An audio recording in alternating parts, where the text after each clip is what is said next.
मायावती पहली बार 18 सितंबर 2003 को राष्ट्रीय अध्यक्ष चुनी गई थी।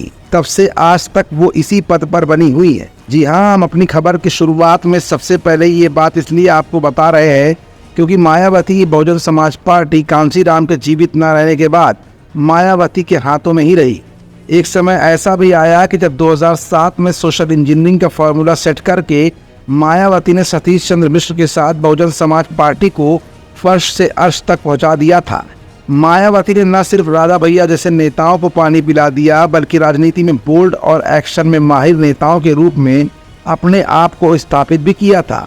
मायावती शायद ऐसी पहली लीडर होंगी जिन्होंने अपने जीते जी अपनी मूर्ति बनवाकर अंबेडकर पार्क और आसपास के इलाकों को बसपा में कर दिया था। बहुजन हिताय बहुजन सुखाय का नारा देने वाली मायावती पिछले कई वर्षों से जनता के बीच में कम सक्रिय दिखाई दे रही थी और मीडिया में भी कमोबेश उनका यही हाल बना हुआ था।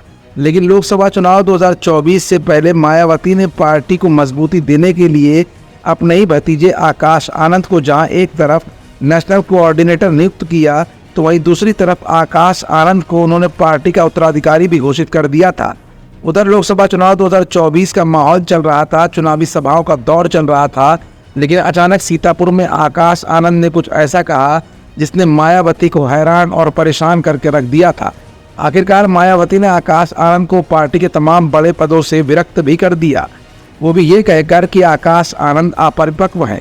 लेकिन दलित राजनीति को बढ़ावा देने वाले नगीना के सांसद चंद्रशेखर आज़ाद उर्फ रामल को जवाब देने के लिए मायावती ने आकाश आनंद को दोबारा से पावर दी।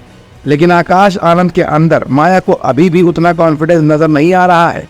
शायद यही वजह है कि मायावती ने भले ही आकाश आनंद को पार्टी का उत्तराधिकारी घोषित कर दिया हो, नेशनल कोऑर्डिनेटर बना दिया हो, लेकिन राष्ट्रीय अध्यक्ष के पद की कमान अपने हाथों में ही रखी है। फिलहाल मायावती एक बार फिर राष्ट्रीय अध्यक्ष चुनी गई है और इस बार चुनौती के तौर पर 10 सीटों पर होने वाले विधानसभा उपचुनाव में मायावती रेस में सबसे आगे दौड़ रही हैं और मायावती ने ही सबसे पहले अपने प्रत्याशियों की घोषणा करके दलित राजनीति के प्रोपेगेंडा को सेट करने की पूरी कोशिश भी शुरू कर दी है।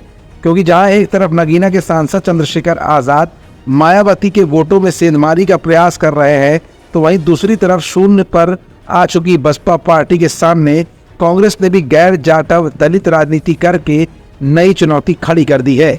अब ऐसे में देखना ये होगा कि सन 2027 में होने वाले विधानसभा चुनाव और फिर 2029 में होने वाले लोकसभा चुनाव में मायावती के राष्ट्रीय अध्यक्ष बने रहते हुए माया अब क्या खास प्लान बनाने वाली हैं। हमारा channel Indian news services INS like, share and subscribe करना ना भूलें। बेल आइकन पर बटन दबाएं और देखें लेटेस्ट खबरें INS पर। INS, हर भारतीय की आवाज।